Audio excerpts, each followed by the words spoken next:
Welcome to Rock Vegas. It's Glen Rockney. This episode is brought to you by Fieldwork Brewing in Berkeley. It's actually not brought to you by Berkeley. They're not sponsoring this. It's not Fieldwork sponsored. I just drank a Fieldwork beer, so that's making me record this podcast right now. So therefore, I think that's how sponsorships work. Anywho, shout out Fieldwork Brewing, great beer.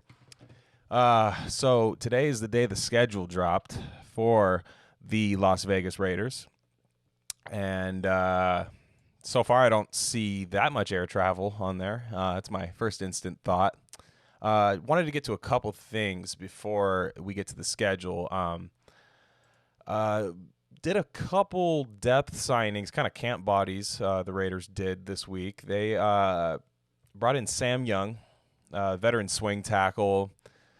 Sam Young, let's be real. First time I'm ever hearing of him right now is him coming to the Raiders. But I think he's got to be here as like a veteran to compete with Brandon Parker. And by compete, I'm kind of hoping that he unseats Brandon Parker. I don't know how much better he is right now in year 9 of his career, but I don't know. It's tough for me to see Brandon Parker still on this team. That might have been one of the worst picks out of the Gruden era, was that Parker pick in round 3. And I remember it was a consensus, like, poo-poo, like, this sucks pick. I don't think anybody liked it. I remember people saying, like, oh, he's a developmental guy, but we passed over somebody in the 3rd round of that draft. I'm actually going to look that up right now as I'm talking. But, who do we pass up in the draft to get Brandon Parker? I love looking up stats that make me sad, in case you guys didn't know.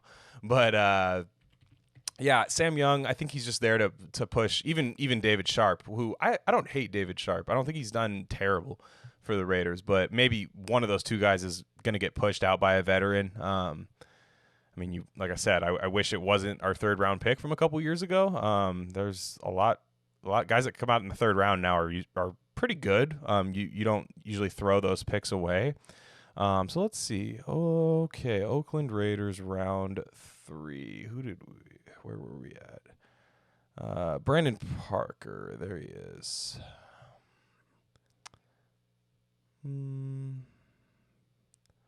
See, we passed up on Orlando Brown, the guy at the same position. Yeah, that's rough. Jeez. We passed up on another tackle there. And let's see. I'm sorry. Arden Key. Where's the rest of the 3rd round? Okay, yeah. Brandon Parker. First pick of the 3rd round. I forgot about that. We picked Brandon Parker, the first pick there. Looking at other guys. Fred Warner. That would have been nice, right? Pick number 70 by the San Francisco 49ers. Sam Hubbard. Pretty good player for the Bengals. Would have been nice off the edge. Malik Jefferson, not terrible either. Back-to-back picks by the Bengals there, not bad. Michael Gallup, man. Orlando Brown, like I said. Mark Andrews. We could have had Arden Key. Oh, wait, we do have Arden Key. That's right. But, no, we ended up getting Brandon Parker and Arden Key. This 3rd round was loaded, man. See who else. Joseph Noteboom, pretty good tackle for the Rams. Ronnie Harrison Phillips, another good player out of Stanford. Let's see who else. Justin Reed, also a good player. Man, but we picked Brandon Parker. That was Gruden's first draft. I'm going to just go ahead and blame all those picks on McKenzie. I know Gruden made them, but we'll just blame those on McKenzie. That way we could sleep a little better at night. But yeah, Sam Young's here, I think, just to push either Brandon Parker or David Sharp out. I could still see a scenario where Brandon Parker makes the team over Sam Young, and I don't know, man. Remember last year, Brandon Parker, they were like, oh yeah, he's rooming with Gabe Jackson. He's just getting really fat, so he should be good now. And it's like, well, I don't know. I didn't think size was his issue. He was just getting beat every play. And, Colton Miller, you understood after his rookie year. It's like, you got to put on a little more weight. And he was injured. So I understood why Colton Miller put on a little bit more weight, got better. He was getting beat by power rushers, bad. But Brandon Parker was getting beat by any kind of rusher. If you're a pass rusher and you could put your breath on a mirror when you breathe on it, you could probably beat Brandon Parker. That's why they're bringing in guys like Sam Young right now. We'll see what happens. I don't know. I think it's this year with the COVID-19 stuff going on. I think it's going to be tough for anybody to really be unseated unless they play themselves out of a job, because I don't know how training camp's going to work. I'm sure they'll have a legit camp once they can get tests on everybody, but yeah, you can get tests on all the players and say, hey, as of this date, they don't have, COVID-19 or anything like that in their system. You could even do the antibodies test, which hopefully by then is a lot more available for people that aren't football players, those of us that just work for a living. But they could give the, test to those players, but they don't know what the hell those players are going to be doing, especially because Nevada's opening up pretty much next week. So after that, this is coming August when camp would be starting. We don't know what these players are doing after practice, and there might not be quarantines or shelter in place. And I think it's going to be really tough bringing in new guys that don't know your system. And then you're going to have to deal with okay, did my guy get sick? I mean, we might see replacements for free agents because guys get COVID-19. Or I'm saying replacements, guys signing these available free agents. There's still a lot of them left because certain guys got COVID-19 during camp and stuff. I don't know. Who knows what's going to happen? But I do think Sam Young's got a chance to make the team. I don't think he's there just as a camp body because our swing tackle position is open. Sharp is fine. I don't hate having him there, but if somebody outplays him, they should get the job. Neither of those guys are stalwarts on the line. Not everyone's a Khalif Barnes, am I right? But also the Raiders brought in Devontae Booker to be a competition at running back. But as I mentioned on last week's episode, I think the Raiders might have a pass protection problem. Jacobs isn't there yet, and like I said, he will be. I think Josh Jacobs will be a great pass protector. He doesn't shy away from contact. I think it's a little bit more of kind of an X's and O's thing of identifying who he's got and on third downs and stuff. And then you'll see him used as Zeke Elliott, you know what I mean? Just every down unless he needs a break. Devontae Booker's there, I think, as the kind of polished, and when I say polished, I don't necessarily mean a good running back, but he's been around. I think he knows how to play football, NFL football. So Lynn Bowden, I'm not saying he doesn't, but he's definitely not there to be a traditional running back. I would hope not, at least. I would hope Lynn Bowden's going to be flexed out wide. Maybe they're in a two-back set. I hope they get creative with him. I don't want them to use him as just an running back two, because then I don't think the pick's worth it. So I do think that there's a scenario. I don't even know if I can see a scenario where Booker makes the team. They might just use him as being a coach, honestly, in camp. Not a coach, but, hey, look, man, we'll pay you through camp. Just make Josh Jacobs a better pass protector. Teach Bowden what you can. Bowden obviously is hungry to learn. I saw him on the Unfiltered Truth. That's Unphil, like the name, Phil, and then turd, as in T-E-R-E-D, Unfiltered.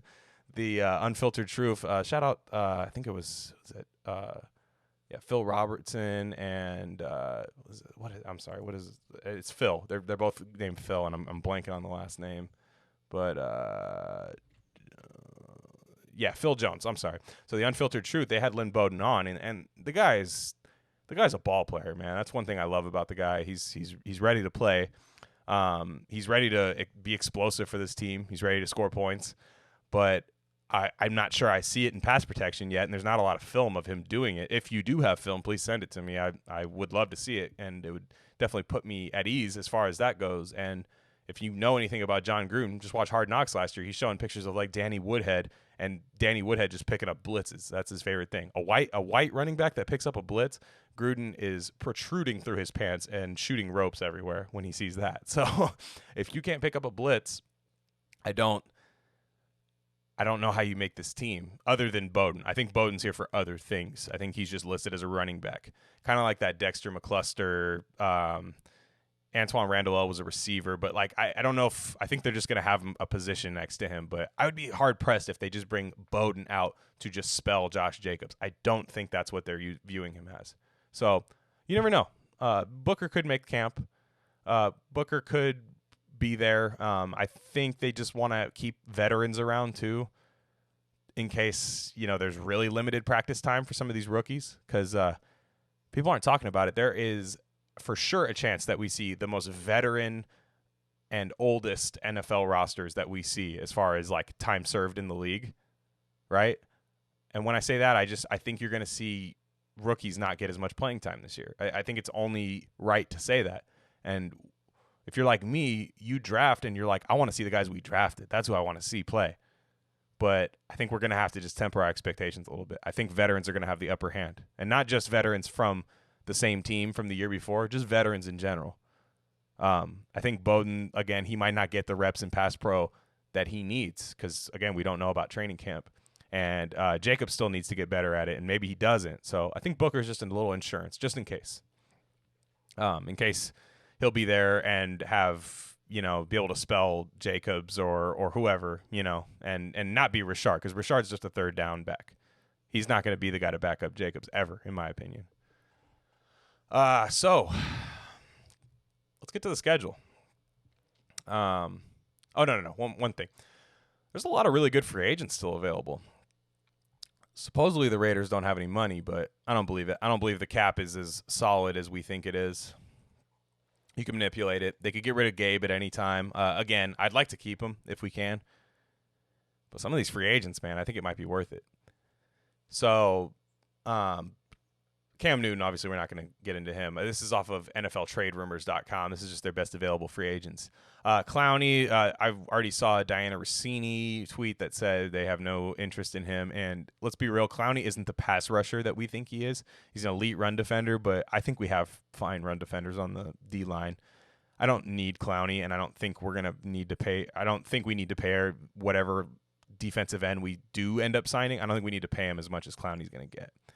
Darqueze Dennard, I could see him coming in at corner. I do want to add a veteran corner. Vic Tafer tweeted out that the Raiders will be going after a veteran corner, or at least inquiring. Everson Griffin is the guy that really intrigues me. I know he's 32, but this defensive line is young on the edges, and it'd be really nice to have a veteran in there, just to help the young guys, and I think he can still produce. Logan Ryan is, in my opinion, more of a slot corner, and that's where he's gotten a lot of his snaps in Tennessee, and some of his best work is in the slot. I think we're fine at slot cornerback, and I know I'm kind of banking on Amik Robertson, Keyshawn Nixon, and maybe somewhat of a bounce back year for Joyner. Again, I hope he's a free safety, and I hope he's not the slot corner. But I still think either way, I think Joyner can only be better this year. I can't imagine he'd be worse. So I don't see them going after Logan Ryan. Prince Amukamara is interesting too. I know he's not incredible or not great anymore, but I always liked the way he played. And when I say bring in a veteran corner, I don't necessarily mean we need to bring in a guy that can start. I think that's kind of a misconception with people is when you suggest, hey, let's bring in a veteran corner, they're like, no, I want Arnett to start. Fine, I do too. Shit, the way they reached on him, I hope he starts too. Wouldn't make sense to reach on a guy like that and bench him, right? Or use him as depth early on. Hey, Arnett's got to get out there and cover. So if they like him as much as they say they do, and it appears they do, right? They took him before anybody else would. You'd think that he's going to be the starter and penciled in as like CB2. And again, the Raiders don't travel their corners that much, so I think they're going to end up 1A and 1B if the Raiders get their way, right? Mullen and Arnett. But I'd like to bring in a veteran as depth because other than Mullen's the second year, Arnett's first year, rookie, Nixon second year, Robertson rookie, Lawson is a veteran, but I don't know, man. I don't really see him in the plans very much other than an emergency scenario. Man, when he dropped that fucking pick against Pat Mahomes, I don't know if anyone remembers that play at Kansas City. Raiders were like kind of in the game, kind of not. Like when the Raiders do that where you're like, yeah, we're down 10, but this feels like we're down 30. It was kind of that scenario. But still, we were like down 10, and Mahomes threw across his body late, and it was a fucked up ass throw. And Nevin Lawson had it in his hands and could have walked into the end zone. Seriously. He could have crawled. Nobody would have touched him. And he dropped it. That one pissed me off. But Isaiah Johnson, too, is going down the list. Isaiah Johnson's in his second year. And really, this is his rookie year. I like what Isaiah Johnson can do. I was there at that Bengals game when he had that nice pass defense on, I think that was Auden Tate, I want to say he was covering, or Alex Erickson. I can't remember. So he was against Cincinnati. Isaiah Johnson had a nice play. He appears to be a good special teams guy, but we can't bank on him being a great player right away. You don't want to expect that much from guys who, again, this is his rookie season. He missed most of last year, didn't get a lot of snaps. So I'd like to bring in a guy like Prince Amukamara, and if the rookie beats him out, the rookie beats him out, right? Like, that's a good thing. Then you have Lawson and Amukamara on the bench, and you're not starting undrafted free agents, right? In case just catastrophe, in case the injury just crushes your secondary, right? And look, dude, we might be dealing with players getting COVID on like a week basis. Like, you'll see on the injury report, so-and-so, COVID, questionable, right? Not questionable, but like out, right? They'll make you sit out of 2 weeks. There's going to be a rule if they start playing. The players' union is going to make them do that. It's going to be like if you get COVID-19, you're out for 3 weeks, at least. So I'd like to have some veterans that we could bring in a disaster scenario. This team got killed by not having depth on defense. I think the Raiders could have been like a league average, slightly below average defense last year. We were terrible by the time we got down to those last few linebackers. I love Will Compton. He's a nice guy, but we shouldn't have had to have signed him off the street, right? And we shouldn't have had to have DJ Swearinger and Curtis Riley starting. Watching A.J. Brown just fucking terrorize us on third down, 97-yard touchdown. We shouldn't have to have that happen. I want to bring in some veterans. Again, Gabe Jackson could be cut. That could be 2 of these guys on a 1-year deal. I think that's a $9.6 million, if I'm not mistaken, on the Gabe Jackson cap hit. Also, other guys like Cameron Wake. I heard people say Cameron Wake. He wants to play. It'd be cool, but I think he's more of a stand-up. I don't know if he's a stand-up guy. Like, they always put him as 3-4, or is he like a, hand in the ground edge? I always see him as a hand in the ground guy whenever I'd watch Miami games, but yeah. Guys like that could be cool. Tony Jefferson. I wouldn't hate any of this stuff. There's a lot of really good free agents left. Really, even Eli Apple's still there. The Raiders might end up just bringing him back. That'd probably be the number one guy they would actually sign, because they actually wanted to sign him anyways, right? So I could see. I know they gave his money.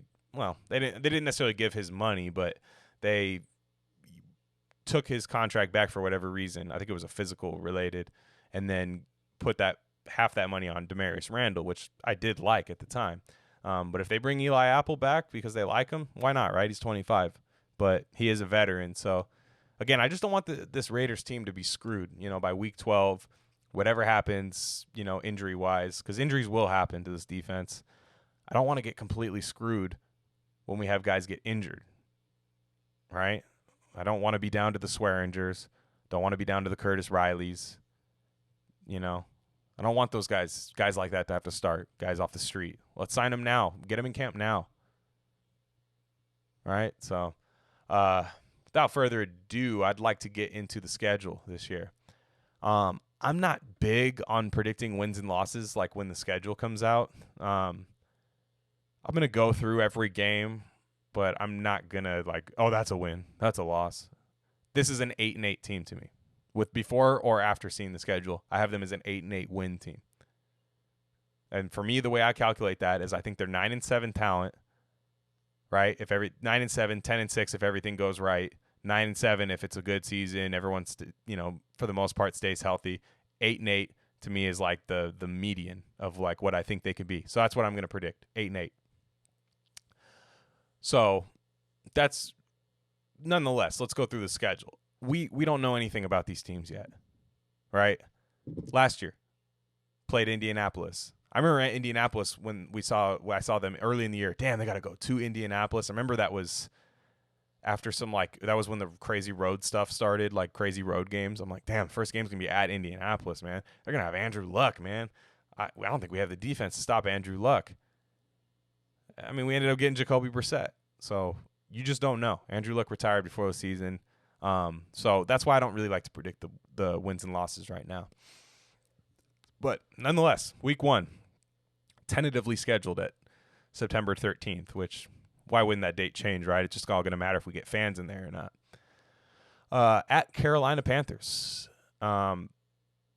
I think it's a nice way to open up. I don't mind the week 1 open up on the road. I don't mind that. That week 2, like, because if you get that good road win, like in 2016, I don't know if you remember that just getting that first road win was nice. That epic Saints game, one of the best games. Ironically, that was the last time we were good. We played the NFC South right that year in 2016. A lot of awesome games were played between us and that division, but. Week 1 is Carolina, big time question mark team. I do think that the Raiders are a better team right now than Carolina, even though I do like the guys they drafted defensively in that draft. I think they went all defense in that draft. Jeremy Chin, Derek Brown. I do like the guys that they drafted, but I do think the Raiders are to be favored in that game, I would think. I think with them losing Kuechly, a lot of their really good veterans, I think they might start a little slower next year. Maybe see the rookies come on later. So I do like getting them week 1. I think that's a really nice game to open up with. Yeah. So again, do I predict a winner or loss? I don't know, dude. It's not even training camp yet, but I do like their chances. Week 2, the Death Star opens up. It's gonna be the first night there. Mark Davis is going to be eating with no fans there, eating in the built-in P.F. Chang's inside that restaurant, right? I don't know if there is, but why wouldn't there be, right? Come on, Mark. That's his favorite. Just inside P.F. Chang's, smashing down a plate of fucking spring rolls, watching us watching us play the Saints. The Saints team is really good. I have my questions about Drew Brees still being good, but I think their defense is really good. And I think that they're luckily they don't travel as well. But now that we play in an indoor stadium, might get kind of interesting. I do like the Saints not playing in the Superdome, but that one's going to be tough. That's why it would be nice to be coming off a win there. You know what I mean? Or a nice road win to play the Saints would be good. But that's Monday Night Football. We get the early game Monday Night Football, which is nice. Usually we're like at that like 7:00 game. You know what I mean? I think we're going to be front and center. I think the Denver plays later that night, if I'm not mistaken. I think it's an all AFC West matchup. The AFC West teams are in the 2 games, but yeah, playing against the Saints, it's more than likely going to be Drew Brees, Michael Thomas, that really good defense, Kamara. That's a tough game. Nonetheless, if they get through that 1-1, that'd be real nice. If they're 1-1, if they could start out 0-2, this shit's gonna suck. But if you go 1-1 there, and then week 3 at New England, I see people penciling this as a win. Let me tell you one thing about the Raiders. There is no that's a win game for the Raiders. I don't like to be the bearer of bad news. We aren't that team that can chalk things up as wins. There's not one team on paper where I look at that team and I say the Raiders will beat that team. And look, I'm not trying to be doom and gloom about the team. I am excited about the roster that they're building. I'm cautiously optimistic. I definitely have some fundamental disagreements with the way John Gruden does some things, but hey, whatever. Not a huge Derek Carr guy, not a big Derek Carr believer, but I like what we're building. In no way do I think that the Raiders are head and shoulders better than any team in football. As of now, once the season gets going, you can kind of see what every team is. That Jets game last year should prove that to everyone. Got our ass fucking handed to us at the Meadowlands. Cold weather. East Coast time zone. You've heard it all before. We don't win those games. So that New England week 3, I know Tom's not there anymore, but Bill's still there.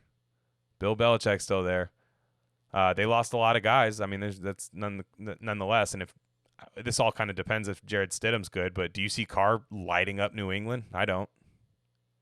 If that happens, shit, sign me up. I don't care what Belichick defense it is. If Carr goes on the road to New England, 10 a.m. game, I mean, it shouldn't be that cold, but which is nice. I'm glad we're going to New England early. But he goes there and lights it up. Damn, I remember, I think it was Carr's rookie year. Yeah, it was Carr's rookie year. Mac was there too. I remember Mac got a nice QB hit on Brady when they played at New England. And I think we were like drive in on that last drive on the Patriots to maybe take the lead or tie it up, and Denarius Moore like fucking dropped the ball and tipped it right up to the linebacker. I think it was Gerard Mayo or something. Oh, that was killer. But nonetheless, I can't predict Derek Carr going into New England and lighting them up. So that game is a super, super question mark to me. But if they win that game and they start 2-1, that'd be awesome. Week 4 is interesting too. Week 4, the Raiders are hosting the Bills, Buffalo Bills. That Buffalo Bills team is a quarterback away. And when I say a quarterback away, Josh Allen might still get it done. I don't have a lot of confidence in him. I like his mobility and I like his heart and the way, he rallies that team up. But I think Josh Allen and Derek Carr are similar in the way that like the fan base is used to absolute dog shit at the position, that anything that isn't that, they cling on to with dear life. Oh man, please don't disrespect Josh Allen. This is the best thing we've ever had. We used to have Trent Edwards. Or we used to have J.P. Lossman. Oh, it's the same way with us. Man, we could go back to Andrew Walter. Oh no, it's the same way. So look, Josh Allen isn't great. I have a lot of questions on him. He's wildly inaccurate. But other than Josh Allen, that team is loaded. Stephon Diggs. People forgot about that trade. That trade kind of, after a lot of other big free agent news happened, that trade kind of went under the radar. They got Stephon Diggs with John Brown and Cole Beasley. That's nasty wide receiver core. Their O-line's okay. Defense is really good. The defense is really good. So I'm glad it's not at Buffalo. But we're going to need a lot out of number 4. We're going to need a lot out of Carr these first 4 weeks. We'll need a lot out of him all year. But these first 4 weeks, he can't do that. Any kind of slow start stuff. We're going to need him to play against New Orleans the way he played against New Orleans in 2016. Right? Going to need a big win against the Bills like we got in 2016. Man, shout out Khalil Mack. He was a fucking murderer that game. Damn. That was so nice. Week 5. Week 5 is at Kansas City. Let's get this one out of the way. I'm glad it's not super cold. October 11th. Should be decent weather in Kansas City. It's not we get the bye week after. That's cool. But we're gonna. I like playing Kansas City there. Week 2 last year felt a little premature, right? That Kansas City game last year was so interesting. I don't put that one on the defense. Had the second quarter from hell, right? The Chiefs didn't do shit the rest of the game. Raiders went up 10-7 in the first quarter. Look, had we even just matched them, like, not even match them, but like had 2 touchdowns to their 4 in the second half, or in the second quarter, excuse me. That's a completely winnable game, and then the defense plays a lot better against Patrick Mahomes in the second half. I actually do have a weird take that the Raiders play Patrick Mahomes not terribly on defense. As bad as our defense was, the roster, like we kind of make Patrick Mahomes work for it, which is nice. He has his spurts. He's like Steph Curry, man. He's just like Steph Curry. He goes off. When he's off, he's going off, and you can't stop him. But the Raiders do a decent job. Carr doesn't put any fucking points against the Chiefs. That's the problem. He really hasn't for a long time. That Thursday night, wonderful game where he hits Crabtree after the 15 pass interference and offensive pass interference, holding calls, all that stuff. He finally hits Crabtree. Ever since then, it's been a dump. He's been a dump whenever we play Kansas City. So, look, man, you start hot that year, you got a chance to prove it. Week 5 at Kansas City, prove everybody wrong. That'd be a huge win there. I don't think the Chiefs' defense is that great. I mean, they look like the 85 Bears when number 4 is out there, but this is a game when you're really gonna need him to step up. And that's the first division game of the year right there. First one is Week 5. I really thought the NFL was gonna do more of that, right? Like I thought the NFL was gonna do more of the non-conference games early, the non-conference, non-division games early. Because I remember there was a rumor. I think Vic Tafur retweeted it the other night saying, like, hey, if we lose some of those games, that's not the worst thing in the world, right? Which I agree with. So very interesting that, like, Eagles-Redskins is going to be Week 1. Like, really interesting that they decided to go that route. They really are confident that there's going to be an uninterrupted season. which is good to hear, hopefully. I mean, man, I just want everyone to be safe, really. So we get a bye week.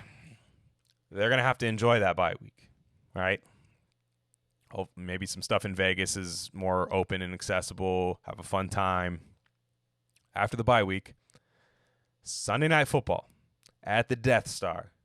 Tom Brady and the Tampa Bay Buccaneers. That is so intriguing to me because I think the Bucs are going to be good. I don't think Brady's going to be on a bad football team when he's still in the NFL. I think that team's automatically still going to get a winning season. But that's going to be interesting. I like playing him here in Vegas, and I actually like the way the Raiders match up with that. I want to see the way this young defense plays. Hopefully, if these free agent linebackers pan out, I like the way the defense could look this year. I still don't love the depth, and that was why I went into those free agents earlier. But I like getting Tampa, right? Like I like getting Tampa, and even against Breeze. Like a lot of these quarterbacks that like to do this dink and dunk stuff, the Raiders have set themselves up to take away a lot of intermediate routes, right? If Abram ends up being that guy that just cleans every play up, right? Littleton, other guys like that, Littleton, Meek Robertson, who knows who's on the field at that time. But the Raiders are set up to take away a lot of those short and intermediate routes that Brady likes.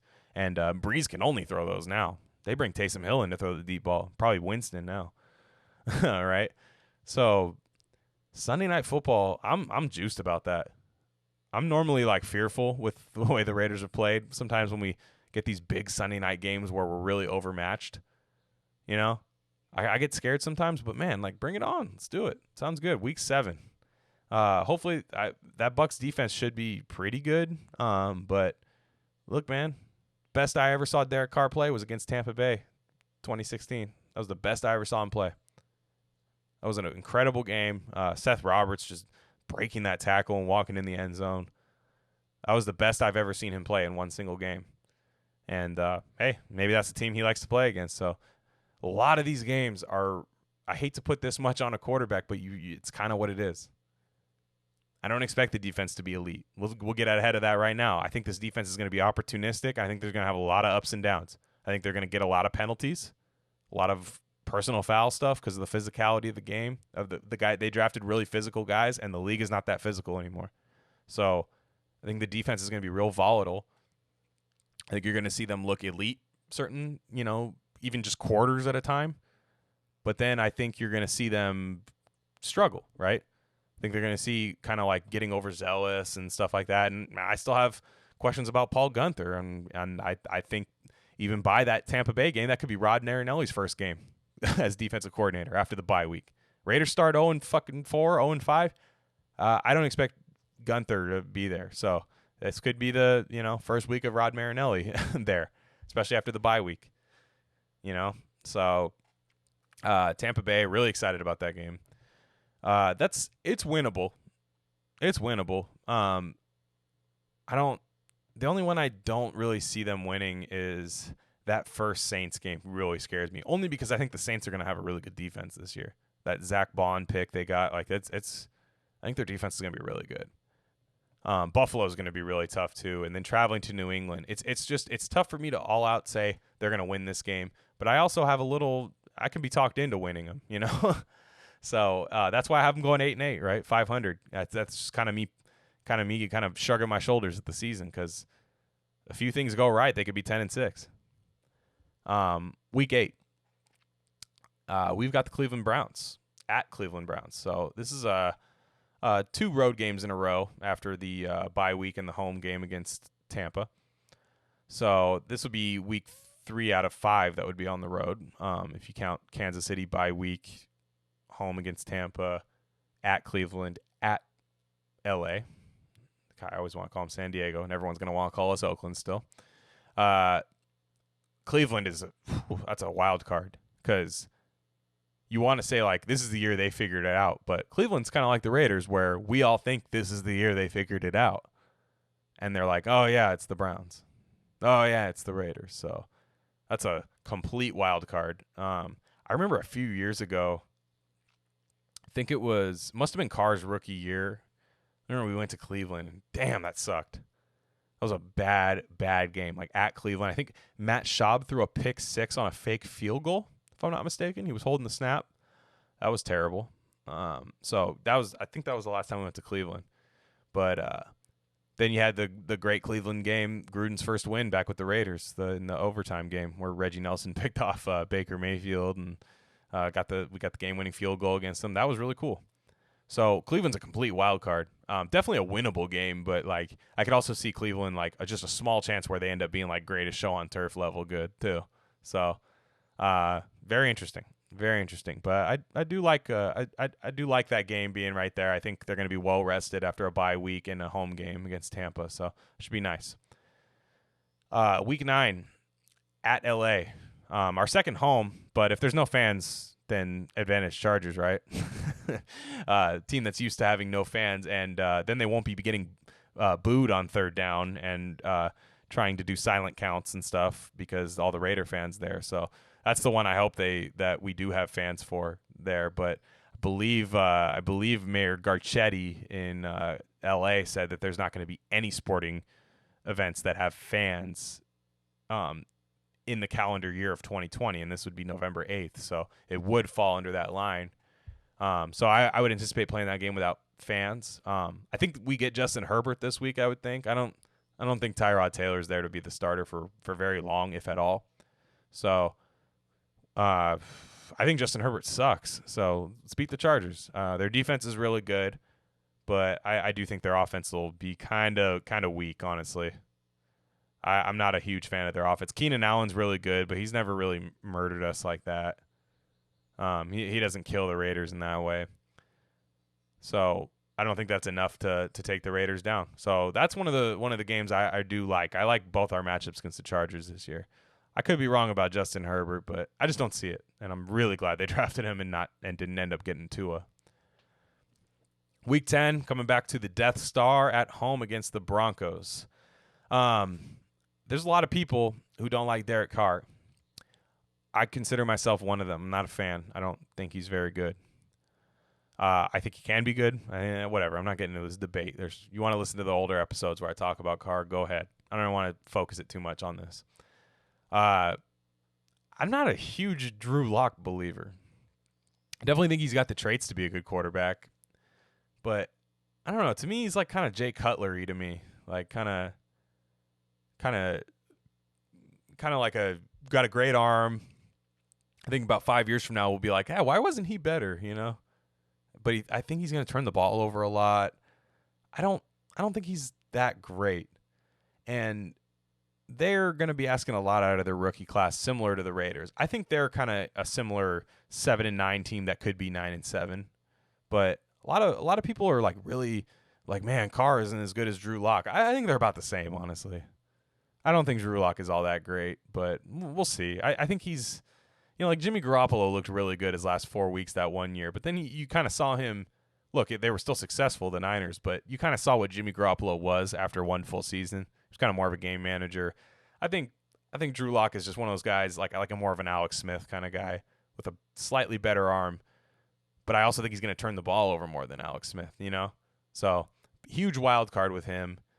I think the Raiders have a good chance against the Broncos this year. I'm not a huge fan of the Broncos defense. I know they got AJ Bouye, and Jarrell Casey, but I don't think that it's going to be I don't think it's going to be that tough to take down the Broncos this year. I don't think that they're a playoff team. I think that the Raiders and Chiefs will probably be first and second place.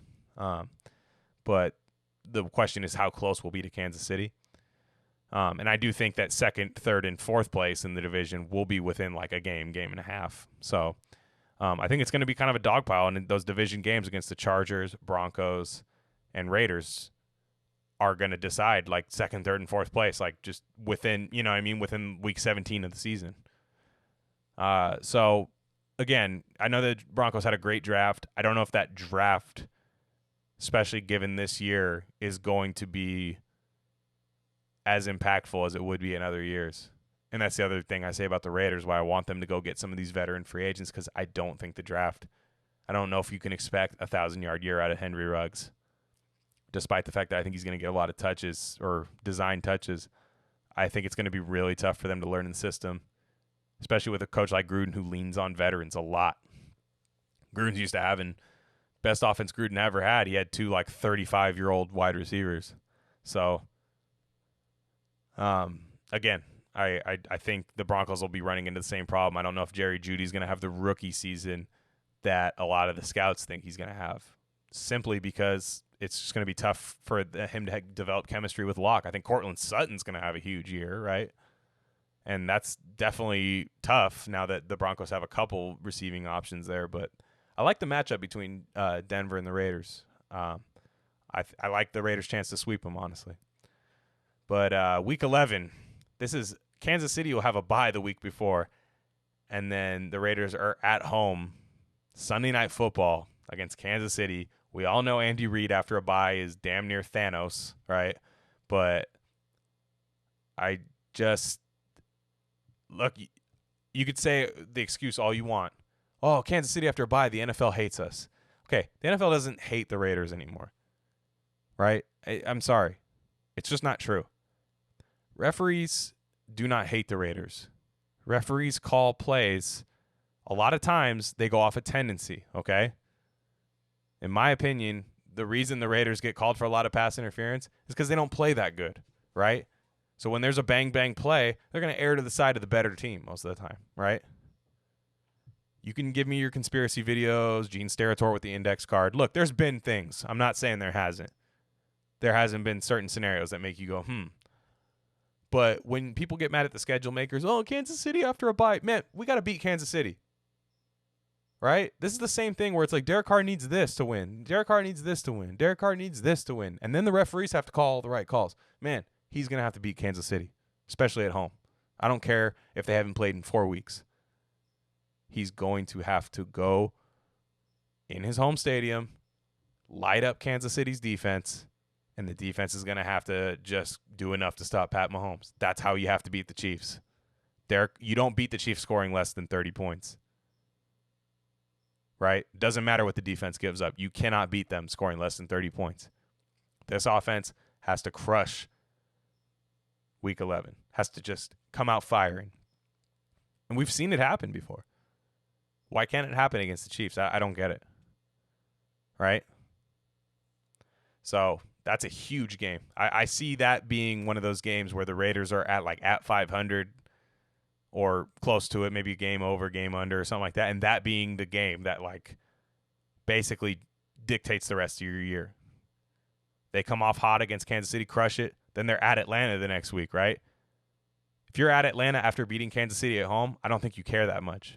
But if you're at Atlanta, you're 2 games under 500 after that, and you're at Atlanta, I could see them rolling over and dying in Atlanta, right?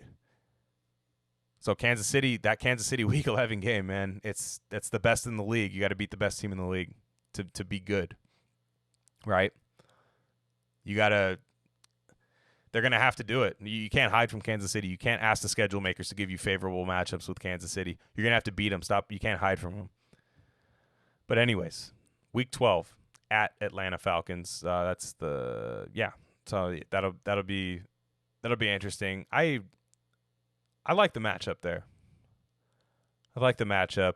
Falcons definitely got good wide receivers. We'll see, Week 12, your roster's going to look so different by then. Both sides, honestly. So that's interesting. At Atlanta's never easy. Raiders on the East Coast, 10 o'clock start time. Not great, although last year I thought we did a decent time other than that Jets game. We had a decent time playing in that time zone. So that's pretty good. And look, the Falcons are the Falcons. They've been the same team for a long time. You catch them on a good week, they look like Super Bowl champions. You catch them on a bad week, they look like the worst team in the league.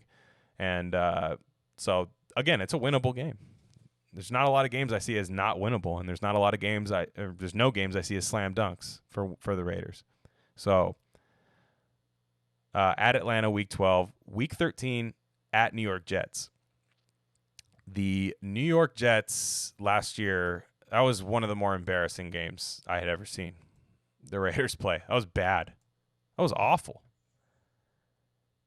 So I don't want to get too far into it. I don't think Sam Darnold's very good. So watching Sam Darnold just rip us to shreds. Look, I understand it was a bad call on Max Crosby early in the game. Would have got us out of a red zone situation. But, man, we laid an egg on the road against the Jets. That has to be a win this year. You cannot let that happen 2 weeks in a row. I think the Jets are one of the worst teams in football. I think their roster sucks. They threw a lot of cardboard boxes out there as O-linemen this year, higher paid cardboard boxes than the one they had in the past. I don't think they're very good, and those are the type of games that the Raiders have been losing for years, where they're not head and shoulders better than that team, but they should beat them, and then it ends up not even being close. So we're going to see what kind of improvements this team makes year 3 under John Gruden. Week 14, home for the Indianapolis Colts. Let's get, Phillip Rivers reunion, if he's still around by then. But Phillip went to a place that he had a good offensive line. I respect the move, even though can't stand Rivers. But the Colts are another team. They don't really have a lot of weaknesses. Very similar to the Bills. It's all going to depend on what they get out of the quarterback position. I haven't been impressed with Rivers in the last 3 years. I thought the team around him has been better than him. And the Colts are one of those teams where it's like they're good enough to be good, but I don't even see them as being close to great. If that makes any sense, they don't have the firepower. I love the Michael Pittman pick they had with Tyreek Hilton. It's T.Y. Hilton. Tyreek Hilton is like two different of the same player, basically. Two guys combined into one. Indianapolis Colts Week 14 is going to be. It's going to be I think that'll be a really good game too. It's going to be tough for the Raiders to rush the passer on the Colts. Their offensive line is probably the best in the league. I would say the inverse is true as well. I would say that the Colts are going to have a tough time rushing the passer on the Raiders, and I think that's going to be a really even matchup there. Definitely another winnable game. Week 15, every year there's a Thursday night Raiders-Chargers game, isn't there? It's so funny.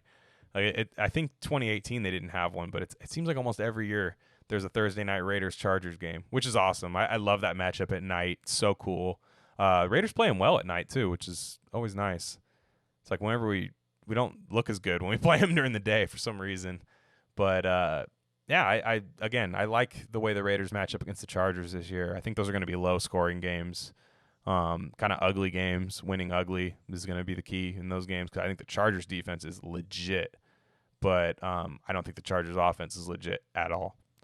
I don't think their offensive line is very good. And I don't think their run game Austin Eckler's good, but I think he's more of a receiving back. And Justin Jackson, who I love politically, but I don't think he's, he's not a Zeke Elliott back there. Week 15 against the Chargers. These are the back end of the schedule does look a lot nicer, right? Just opponent-wise. Falcons, Jets, Colts, Chargers. And then next up we have Week 16, Dolphins at Raiders. You got 3 home games. 3 out of the last 4 games of the year are home. So if there's ever going to be a stretch run there, I think that's the time to do it. So if the Raiders can just be like 500 by Week 13, they have a chance to end 3 of their last 4 games at home. That's pretty good.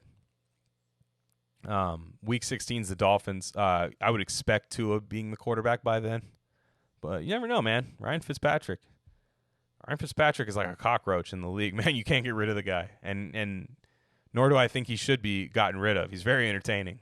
He's a really fun, there's no games on. Let's see what Ryan Fitzpatrick's up to. Just going out there playing like Wild West football. It's tight. The big beard, Yosemite Sam looking guy.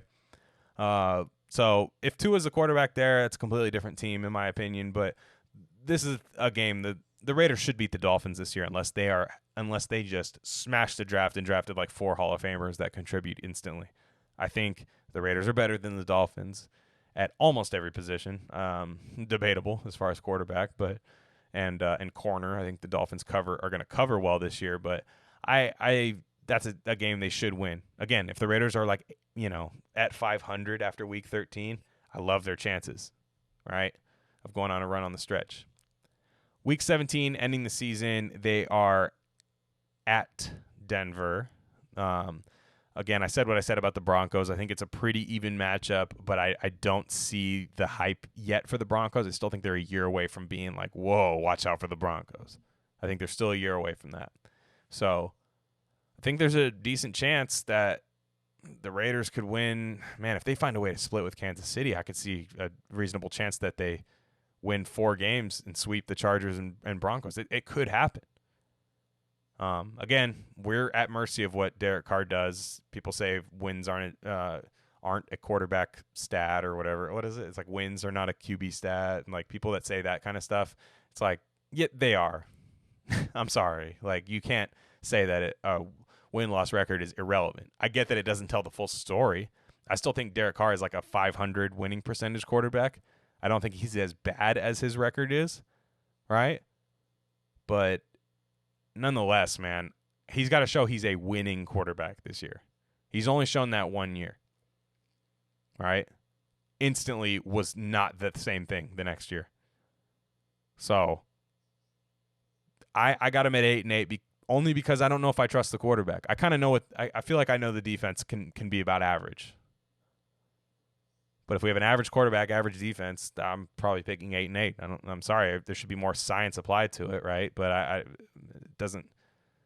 don't see anything else than that. You know, again, a couple things go right, a couple good bounces, couple playing teams at good times, maybe some injuries on the other team. Yeah, you could be 10-6. That wouldn't shock me.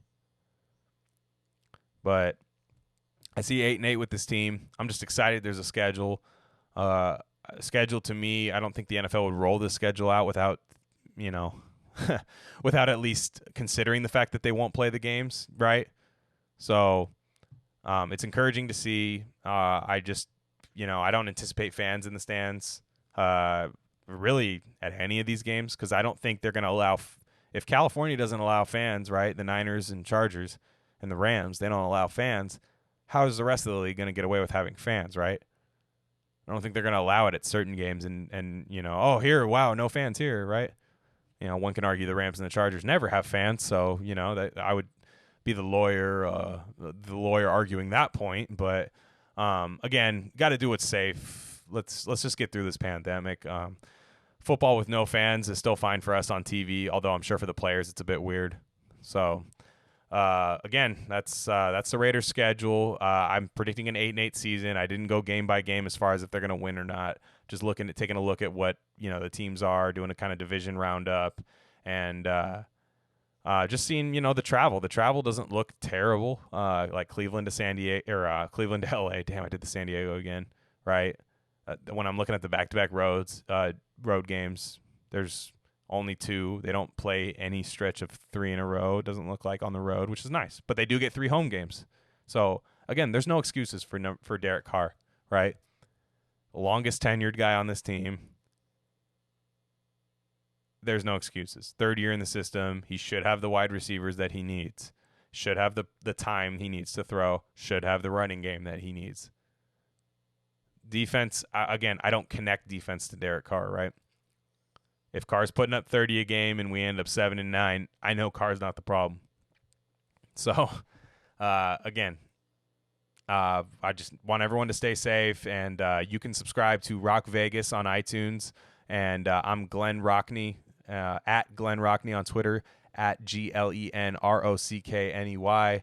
I'll be doing these whenever there's news, any kind of transaction and stuff. I'll probably keep it to once a week, but again, if we go a week without anything, it's going to be tough to talk about stuff.